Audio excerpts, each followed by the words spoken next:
right. Today we're going to talk about the Craftsman E225 electric lithium-ion riding mower. This is pretty much your traditional run-of-the-mill 42-inch deck riding mower. The chassis is pretty much the same, the wheels are the same, frame and the engine cover all the same. And the only difference is there's no gas motor under that hood. There's just a battery pack. And then in the back, underneath the seat, between those back wheels, is a electric motor about the size of what you might see on a dishwasher or something like that.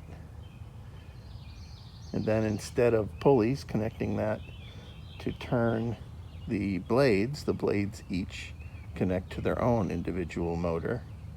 So it's a total of 3 electric motors, 0 pulleys, and a battery. And there's your drivetrain. It's a great idea.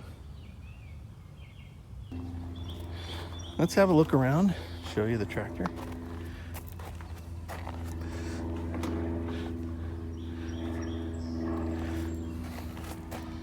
That's not where the magic happens so much as where the magic is stored.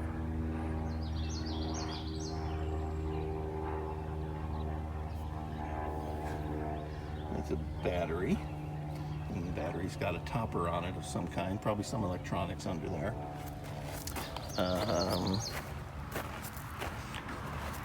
It's got some big, serious cable connections here, very thick.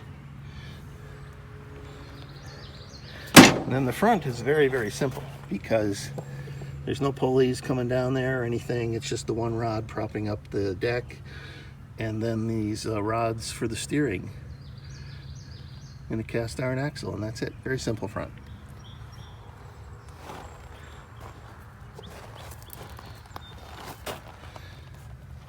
The deck, there's one of the motors. And there's one just like it on the other side. And they have little quick connect cables attaching them to the electronics.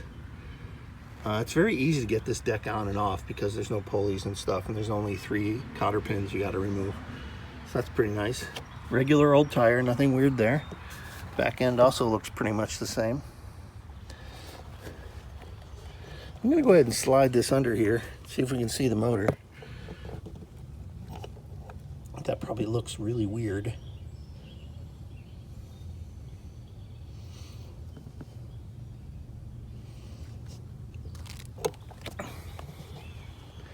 And your usual old seat, your usual old steering wheel, your usual old deck lift lever. Drive system uses the pedal system, so you push the pedal forward to go forward, back to go backwards. I prefer that to the one that's a lever. And then of course there's a brake over there. Let's look at this control panel. Okay. It's got an LED readout. We'll fire that up in a second. Start button. Turn the lights on, and a cruise control button, which I guess when you're going a specific speed, if you push that, that's the fastest it'll go when you're holding the pedal down at that point. That's pretty much all that does. It's more of a speed limiter rather than a cruise control.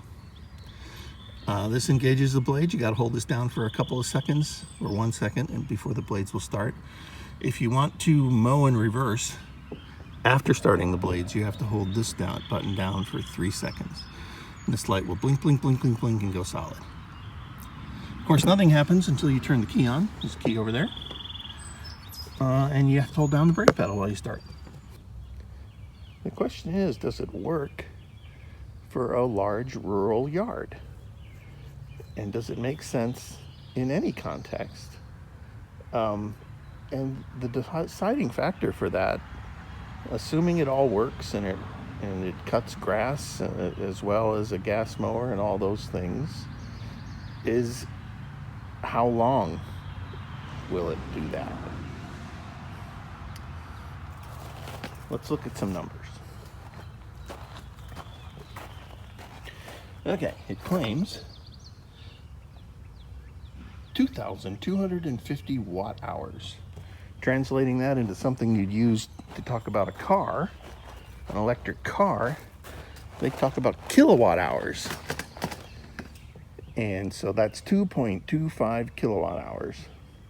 So 2.25 kilowatt hours is a small fraction of what you'd have in a car, but that isn't in and of itself a problem because it's obviously much smaller than a car. But in a car, how far would that get you? How long would that get you in runtime? You get between 3 and 4 miles per kilowatt hour. So that's, only say 6 to 10 miles of power for a full-size car. Ground which you can cover in, let's say, 10 to 15 minutes. So a car with that much power is only going to run for 15 minutes. So how long will this thing run? Now remember, it's not just moving forward or backwards, it's also turning blades at a high rate of speed against the resistance of the grass. And they claim hour and a half of runtime. Up to an hour and a half of runtime. And I'm wondering if they got that based on just driving it without engaging the blades, because my first outing with it, it ran for half an hour and it was dead. And subsequent charges, I got 40 minutes before it was dead. Which for me is not enough time, especially with the charge time taking 4 hours. Between, to get it from close to empty to full is about 4 hours charge time. And I need 3 hours of time to cut my yard. That's a lot of recharging, and it's obviously not getting done in one day, which is essentially where my problem comes in, is I need to get the grass done in one day. I can't stand cutting grass. I hate it, it makes me itchy, it's hot, it's horrible. So as soon as I'm done with the experience, I don't want to repeat it the next day. Every week is bad enough. 2 days a week, that's crazy. So one of the factors that was an issue for me is I want to mulch. And so I bought the mulch kit with this, and first thing I did when they dropped it off is I put the mulch kit on. I have since removed it. The mulch kit blades are at least twice, if not 3 times as big and heavy as the blades that come on this. And plus they're chopping the grass over and over again. So this could definitely have an effect on how much energy is used to cut. So in preparation for returning this thing, I have put the original blades back on. You can see I do not have the mulch cover there anymore. So I'm going to give it one more go. I'm going to take this thing around the yard with just side discharge and the regular blades and see if it lasts longer than 40 minutes and get a benchmark for how much mulching made a difference. The tractor is still going back. I'm not keeping it, but I guess that would be a data point that'd be worth knowing.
Well, this is surprising. I went out to see what it would be like to cut with the regular blades, the side discharge blades, to see if that would increase the time. I was getting 30 to 40 minutes with the mulching blades. So I figured I might get, 5-10 more minutes without it. No, it's been over an hour. It went over an hour, and I was within 5 minutes of finishing the whole front and side, which is about 70% of my yard in one cutting with one charge. So major difference. It's completely different. It's almost, I haven't figured out exactly yet, but it's almost twice as long, which gets you into the range I needed it to be. I need about 3 hours to cut the grass, and at an hour and a half per full charge, that would get me the yard done in 2 full charges. And it looks like that is possible now with this blade, and I'm very, very surprised by that. Okay, next experiment. A week has gone by since my successful complete cutting of the yard in 2 sessions using the stock blades and side discharge. So now, with the regular blades on, I've put the mulching cover back on. And at this point we'll see if the problem is the blades or the fact that we're not side discharging, or both. Time will tell.